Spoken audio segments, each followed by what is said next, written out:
You've got a great idea for a small business, but you just can't get it off the ground. You want to be your own boss, set your own hours. Well, new year means new opportunities, and Shopify's got you covered to help get your venture off the ground. Shopify makes it easy to manage your growing business. You can get your store up and running easily with thousands of customizable templates. And they help with the details like shipping, taxes, and payments from one single dashboard. Don't kick yourself next holiday season when your 2025 resolution list looks the same as it does today. Make it happen with Shopify. Established in 2025 has a nice ring to it, doesn't it? Sign up for your $1 per month trial period at shopify.com/income, all lowercase. Go to shopify.com/income to start selling with Shopify today. Shopify.com/income.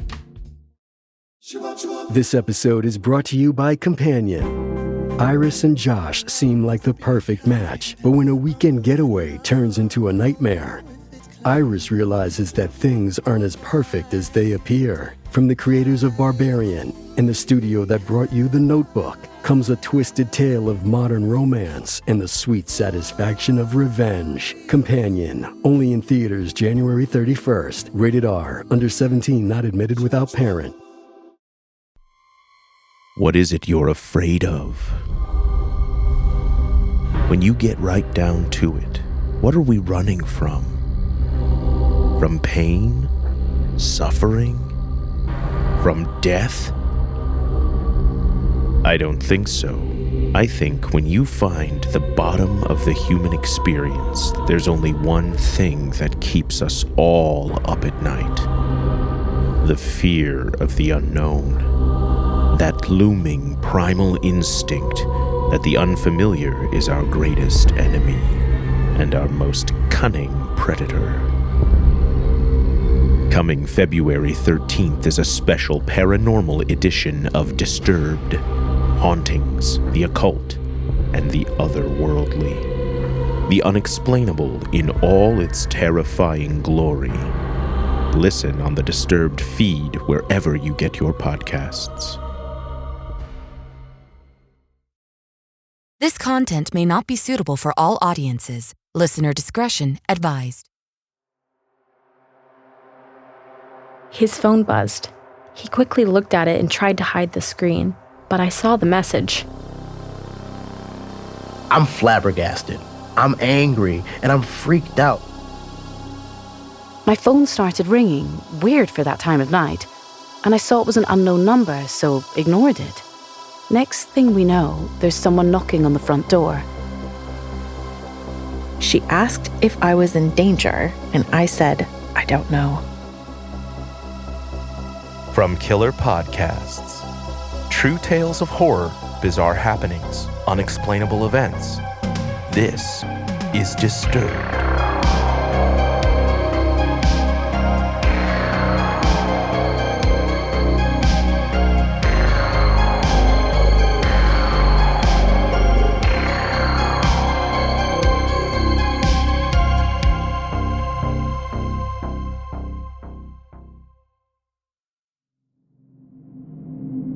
Hello, and welcome back to the show. This week, we're bringing you 4 stories that will remind you why you're not supposed to talk to strangers. So sit back, listen closely, and dive into the horror. First, a story narrated by Brandon Alexander Smith from Reddit user ThatRyeGuy2009. That wasn't an invitation.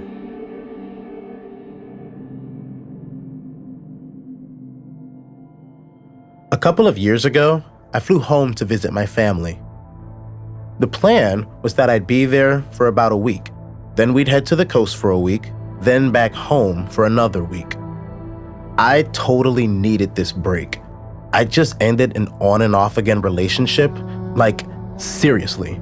One day on, the next off.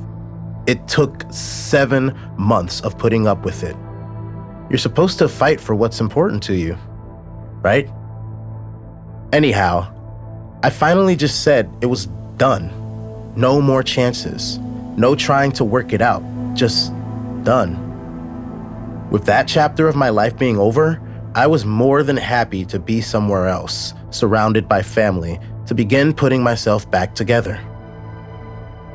I arrived, and before we left for the coast, I met up with John, a friend from grade school that I'd kept in contact with over the years. I thought it would just be him and I, but he had invited his friend, Sam. I thought it was weird that John didn't tell me he had invited some guy to hang out with us too, but it didn't really faze me that another person was there. We hung out for a while, but before long it was time for me to head home. I needed to head out pretty early because I had to either drive through the backwoods for nearly an hour or take a different route that would add another 20 minutes onto my trek. I preferred the backwoods path, but it made the chances of hitting a deer much higher in the dark. So I said goodbye and told Sam that if he was ever in my neck of the woods, look me up and we'd grab a drink and hang out. I told him to grab my number from John, and out the door I went. About halfway home, I started to get this weird, queasy feeling in the pit of my stomach. I slowed way down, and sure enough, there was a deer in the middle of the road. As I nearly stopped in front of this deer in the road, out of the corner of my eye, I could see another car, way behind me on the road, driving slowly. I couldn't shake the queasy feeling from seeing this car. It got so intense that I thought I was going to be sick. I figured I would be better to cut off and go down the main road because there were more places to stop. I seriously didn't want to stop in some rural farmer's driveway and spill my guts. I've watched too many movies to make that mistake. I get over to the main road and pull into a gas station where I sit for a couple minutes trying not to get sick to my stomach. I ran into the store, grabbed some water and ginger ale, and came back out to my vehicle, still fighting to shake that queasy feeling. I started to head out from the gas station and knew I didn't want to go straight home. So I decided to drive around, taking this road or that road, losing this unseen car I was convinced was still following me. Eventually, that weird feeling started to go away. I made my way home, read for a bit, and then went to sleep. The next day, everything was fine, and so we headed off to the coast. Fast forward 2 weeks. My trip is over, and I'm still feeling a little bit fragile over the breakup, but that's much improved from how I was feeling when I left. I figured I would spend a little time cleansing my environment of the negative energy from that relationship and work through the baggage that came from the breakup. I knew there was a lot, and it would take time. The next day, I'm going about my business when my phone rings. I don't get a lot of calls, so I assumed that there might be a family emergency and that I needed to answer it ASAP. The number wasn't in my contacts, but it had the area code of my parents' town, so I answered without a second thought. On the other end was Sam, the guy I met at John's house. I'm caught off guard that he'd be calling me in the first place, but didn't consider anything more nefarious. I asked him what was up, and he said he was at the airport. I said, "Oh, that's cool. Where are you going?" He said that he'd already landed. I'm distracted and going through my ex's stuff, and I really just want to get him off the phone so I can get back to it. I said, "I hope you have a good time wherever you are." He said that he needed me to pick him up. What? Did you just say you needed me to pick you up? "Yeah," he replied. "I came to visit you." Pause there for a second. I know for a fact that I didn't show any more interest in him than general courtesy. Even the tossed over the shoulder, "look me up" comment was one of those polite things to say because you never actually plan on seeing someone again. Unpause. "Why did you come to visit me?" I asked. He said he felt a deep connection and wanted to be with me. I'm starting to get angry and freaked out. I told him I didn't feel a connection at all and couldn't believe that he would fly across the country to see someone that he'd spent maybe 2 hours with. He said that I invited him when I said, "Look me up." I said, no. That's just a polite thing to say to some random person that has made a very small impression on me. He said that he needed to find a way back home since I misled him. Misled him? What the fuck? Look me up if you're ever in my neck of the woods. Had led him to think that was a basis for any sort of encounter that was meaningful? He said that he needed a place to stay until he could get the money for a plane ticket back. I said there were more than enough hotels that he could stay at while he got himself sorted out. He said he didn't have any money after buying the random one-way plane ticket. So, at this stage, I'm flabbergasted. I'm angry and I'm freaked out that someone would do that on a one-way ticket. I finally caved and said he could stay the night while he sorted shit out, but I expected him to be gone no later than the morning of the day after tomorrow. So, I bring him back to my place, throw pillows and a blanket on the couch, and turn to head to my bedroom. He asks if he can sleep with me in my bed, and I'm like, no. Actually, no fucking way is that going to happen. I pointed out that I have firearms and that he should not attempt to come in. The next day, I have to work, so I wake him up in the morning and tell him to get up and find a way home immediately. I also told him that I had to work, but would check in on his progress because the next morning I was dropping him off at departures regardless of whether he had a way back or not. I went to work, but he blew up my phone all day. He wanted me to come back to my place for lunch, but I told him no, I'm way too busy. I finally get home from work and I'm chuckling at a text that I got about my dog from the dog sitter who was still watching him from when I went on my trip. I look up from my phone to notice that he rearranged everything in my house while I was gone. And by everything, I mean every room of the house has been rearranged. I flipped my lid. I asked him why he thought it was normal to do any of that. Instead of answering, he asked me who I'd been talking to. I said that it really wasn't any of his business, but I had received a text from a guy who was watching my dog while I was on vacation. Color me shocked when he says that he doesn't want me to talk to that guy. I'm no longer freaked. A full-force apocalyptic disaster is about to be unleashed, and it will leave nothing but a smoking crater. The temperature drops about 10 degrees, and I very calmly said to get his shit, and I was calling a cab to take him to the airport because he's fucking psycho.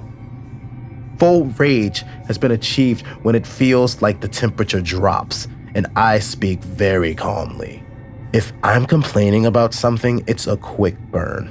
If I go monotone, calm, and tilt my head to one side slightly, however, that is where I hit Arctic level anger. So he, unaware of the environmental change that has occurred and that the chances of survival are dropping by the second, decides to tell me that he used my computer and got my ex's phone number, and they both agree that I was just heartless. We're fast approaching the epic scale disaster, and he finally seems to notice how deep into rage I have sunk. I told him it was unlikely that he had gotten into my computer because it's a full quote of a part of The Art of War by Sun Tzu, and that he would have to have the processing power of the Hadron Collider computer. And it was obvious that was not the case. I told him he had 3 minutes to get his stuff and get out, or I wouldn't be responsible for what would occur. So, still yelling insults at me, he gathers his stuff and leaves. Finally. I used to get calls and texts from him. I'd block one, and 6 more would pop up. But it eventually stopped. To this day, I have no idea, nor interest in knowing where he's at or if he made it back. So, to the crazy dude who would hop on a plane with a one-way ticket based on a random polite comment, let's not meet again.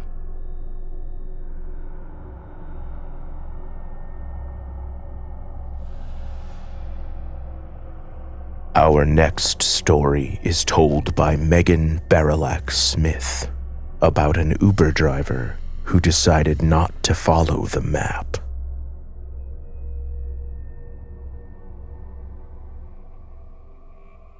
This happened a couple months ago. I was at a friend's house one night and didn't realize how late it was, around 2 a.m. I love sleeping in my own bed, so I decided to call an Uber home instead of staying over. My friend lives in a more rural area of town, so it took a while to get an Uber, and it was around a 40-minute drive back to my house. Upon getting into the Uber, the first comment he made was telling me how pretty I was. Immediately, red flags start going off in my head. I'm already a very anxious person and have always been afraid of taking Ubers alone, especially at night, so I was already on edge before the comment was made. I just replied, "Thank you," and he started to drive me home. My friend was a boy, and I assume the Uber driver saw him standing at the doorway before we left, because around 5 minutes into the drive, he asked, "Was that your boyfriend?" At this point, my gut feeling tells me something is wrong. I reply, "Yes," and say nothing further. He then proceeds to go on about how lucky my boyfriend was, and again, how pretty I was. At this point, I didn't answer. Around 10 minutes into the drive, the Uber driver tells me that he knows a quicker way to get to my house, and we're going to take a detour. I immediately start to panic inside because as an anxious Uber rider, I consistently watch the Uber app on the driver's phone and need to be following the map. Also, this detour seemed to be going deeper down the rural roads versus into the city. I then called my dad, but because it was past 3 a.m. at this point, he didn't answer the phone. I then decide to call 911. The operator answers me right away, and I act like I'm talking to my dad on the phone. She immediately sensed that I was unable to tell her the exact situation, but I acted like I was telling my dad that I was in an Uber and would be home soon. She then started to ask me questions about the color of the car by having me simply answer yes or no, the make of the car, my location, etc. She asked if I was in danger, and I said, "I don't know." After telling her my location, she then told me to tell the Uber driver to get on the highway because the detour he had taken consisted of more rural roads. Thankfully, we were only about 5 minutes from the highway and then another 10 minutes to the police station. She told me to tell the Uber driver to drop me off at a house in a neighborhood close to the police station. She gave me an exact address and advised that an officer would be waiting there for me to take me home. After politely trying to beg the Uber to change the address, he finally did and continued to go in that direction. I stayed on the phone with the operator until I got to the destination. Sure enough, an officer was waiting a couple of houses down. I got out of the Uber and walked straight towards the car. I'm not sure if I was overreacting about the situation due to my anxiety, especially by calling 911, but the alarms were going off so loud in my head that I genuinely thought I needed to in that situation. I now only take Uber alone in the daytime and always share my ride with my parents or friends. Stay safe, everyone.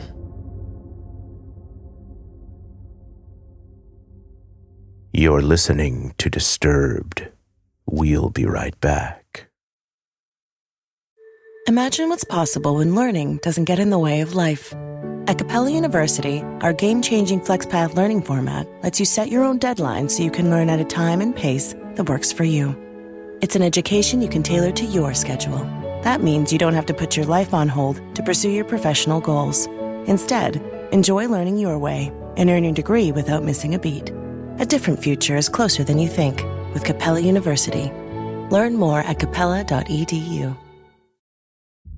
Build a routine with Ollie that supports your wellness needs, like getting your daily vitamins and minerals with Ollie's multi-gummies, or keeping your mood upbeat with all the vitamin D in Hello Happy. Give your gut health some support with probiotics, and wake up feeling refreshed after taking Ollie Sleep. Do wellness on your terms. Find Ollie at a Walmart or Target near you or at ollie.com. These statements have not been evaluated by the Food and Drug Administration. This product is not intended to diagnose, treat, cure, or prevent any disease.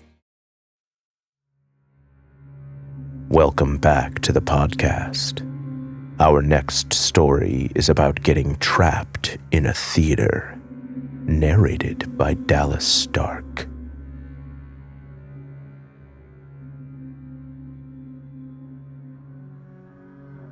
This happened during my freshman year of college. I was taking a theater appreciation class, and we had to attend some of the plays the theater department put on. Normally, I went with friends, but for this one, I had to go alone since I had another event when my friends went. The play started at 6:30, so I set out on the short 10-minute walk to the theater. When I arrived, I saw a man standing by the entrance. Out of habit, I smiled at him. I tend to do that with strangers. He smiled back, but there's something about him that made me feel uneasy. He got in line right behind me, and while we waited, I overheard him muttering to himself about his car and where it was parked. I wasn't really paying attention until I heard him say, "Where are you sitting?" I thought he was talking to someone else, so I didn't respond. Once my ticket was scanned, I went in and found my seat. But then, to my surprise, the same man sat down right next to me. I heard him mumble, "I can't believe it," right next to me. His tone sent a chill through me, but I tried to ignore it. He was probably in his early 30s, and soon enough he turned to me and started asking questions. Too many questions. "Do you come to these plays often?" he asked. I told him no. He quickly launched into how he was a regular and loved them, even mentioning that his girlfriend was in the play that night. I was still creeped out, but I felt a twinge of guilt for judging him so quickly. A girl had been abducted, trafficked, and murdered in my college town a year or two before I was there, so I was on edge about getting into a bad situation. But maybe he was just being friendly. But then, something strange happened. Everything I said, he had the same interests, the same experiences. It was unsettling. When he asked what kind of music I liked, I decided to mention Regina Spektor, a lesser-known artist, thinking he wouldn't know her. His response? "Oh, I love Regina Spektor. She's amazing. I listen to her all the time." It was too much. He was agreeing with everything I said, and the more he did, the more uncomfortable I felt. Right before the play started, a woman around his age sat on my other side. The moment she sat down, he went quiet. Then, oddly, the woman struck up the same kind of small talk with me. She even asked similar questions, almost as if they had compared notes. As she talked, she touched my arm a few times in this weird, too familiar way, just like the man had done earlier. I felt trapped between them. Thankfully, the play started, and everyone went silent. But I could still feel their eyes on me, watching me, the whole time. At intermission, the man offered to get me something from concessions. I declined, but he kept insisting. "I'll surprise you," he said, his tone a little too eager. I kept saying no, but he seemed frustrated and eventually got up to leave. As soon as he was gone, the woman picked up right where he left off. asking me about singing because she thought my voice sounded pretty. I told her I used to sing in high school but had stopped. Again, she touched my arm while she talked, more than once, and it made my skin crawl. When the man returned, he brought back some M&Ms and Milk Duds, both of which looked like they had already been opened. He offered me the Milk Duds, and I declined. He didn't eat them either, he just placed them on the floor like he wasn't sure what to do next. Then he started asking more personal questions about my family and whether I came to college alone. I lied, telling him I lived with my brother in an apartment far from where I actually stayed. That's when he leaned in and told me he was an amateur music producer and that I had a great voice. I should come by his place sometime to record. He just happened to live near where I said I lived. It was all too much, and the tension in my chest wouldn't go away. Then, his phone buzzed. He quickly looked at it and tried to hide the screen. But I saw the message. "She's really cute. Do you think she'll work?" My heart was racing. I wanted to bolt right then and there, but I didn't know what to do. The woman beside me suddenly touched my arm again and whispered that she was going to the bathroom, suggesting I come with her. At first I thought maybe she had noticed the man's odd behavior and was trying to help.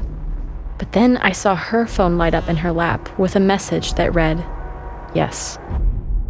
It was from an unsaved number. I felt my stomach drop. She never went to the bathroom. We all just sat there as the second half of the play dragged on, tension thick in the air. Both of them kept glancing at me, and I could feel my heart pounding in my chest. The moment the play ended, I got up and climbed over the woman, making my way to the exit as fast as possible. Once outside, I darted into the bathroom, trying to collect myself. When I finally came out, I saw the man and woman standing in the corner of the foyer having what looked like a heated whispering argument. When the woman spotted me, she immediately stopped talking, and the man began walking toward me. "I can give you a ride to your apartment," he offered. I told him no, that my brother was picking me up. Just then, one of my classmates ran over, calling out to me, "Susie! Hey, Susie!" The man backed off when he saw my friend. We left together, and as we walked out, I heard him yell behind me, "Susie, hope to see you again." I didn't look back. I just ran, staying on the phone with my mom the whole way home. I can't stop wondering, why did they act like they didn't know each other when they clearly did?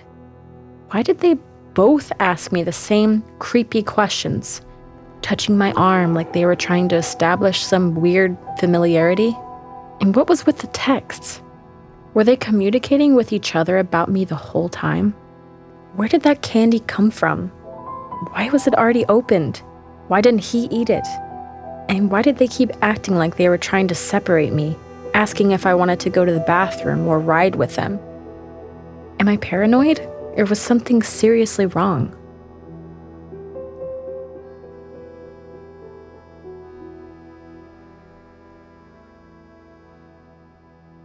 Our final story is narrated by Hannah Robertson from r/Creepy Encounters.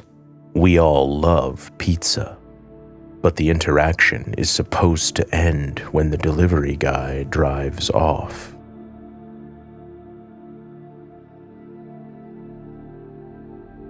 So me and my boyfriend like going out dancing on the weekend, which always ends with us stumbling into our favourite pizza place before joining the taxi queue. We've done this most weekends for over a year now, so have become somewhat friendly with the guys who own the pizzeria. They know us by name and always make a big fuss over us and offer us discounts every time. Well, last Sunday night, around 11 p.m, my boyfriend and I were in bed because we both had work this morning. My phone started ringing, weird for that time of night, and I saw it was an unknown number, so ignored it. Next thing we know, there's someone knocking on the front door. All the lights in the house were off, so we were clearly in bed or not in. I had another call from the same number, and then the person knocking started hammering on the door and flicking the letterbox. My boyfriend got up to answer it, even though I was a bit shaken up, and warned him not to. If I had been alone in the house, I never would have answered. He goes downstairs to answer the door, and lo and behold, it's one of the guys from the pizzeria, holding 2 freshly cooked pizzas that we didn't order. He said not to tell the other guys at the shop, but they were a gift from him to us, his favourite customers. My boyfriend took them from him and thanked him, but we couldn't get back to sleep for hours. We just felt so odd about it. A couple of weeks later, we went out for drinks and ended up back at the pizza shop. We noticed immediately that Bill wasn't there, and I assumed that he was out on a delivery instead. Before we left, though, the manager came out of the back and said hello, and then apologised profusely about Bill's behaviour and told us that he fired him. He was very thankful that we weren't boycotting the place, and I assured him we wouldn't because it really was the best pizza around. I'm not sure how the manager found out about Bill bringing the pizzas to our house, but I informed the manager about everything else that happened that night, how late it was, Bill calling my phone, etc. He was furious, to say the least. He assured us that he wouldn't be letting him work there again, and my partner and I went on our way and went home. A few months later, we moved houses and completely forgot about how weird Bill and that whole situation was. Until he showed up one night at our new house. He was delivering food for Uber Eats and happened to pick up our order. I didn't want to take it further because we hadn't heard or seen him in months, so we just left it alone and went about our life. About a month ago, I was going through my message requests on Facebook, and I saw that someone called Bill had been messaging me, or trying to, for months. I went into the messages and clicked his profile, and lo and behold, it was Creepy Bill. I blocked him immediately, and that's when I decided to report him on Uber Eats. So I filed a complaint about him, and I haven't heard anything since. But yeah, I've no idea how he found me on Facebook or how he knew my surname, but he did, and tried to message me for months. It's just so creepy. What does this guy want from us? We just got pizza at the place he worked. What gives? I hope I don't have to do anything more drastic to get Bill off our backs and out of our lives for good.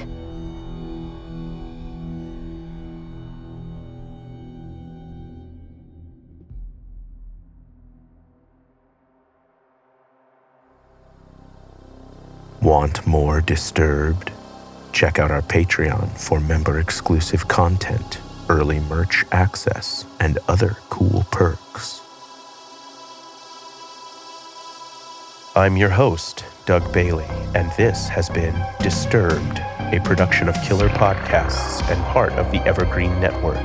For more paranormal and true crime shows, visit killerpodcasts.com. Follow our social channels at Disturbed Podcast on Instagram or Disturbed_pod on Twitter. If you enjoyed the show, please consider subscribing and reviewing on your favorite listening platform. Share your own true horror story at disturbedpodcast.com. Music by Epidemic Sound and by Carl Casey at White Bat Audio. Our producer is Elizabeth Flood. Our sound designer and audio engineer is Nathan Corson. Executive producers Bridget Coyne and Noah Fouts. Until next time, stay safe out there.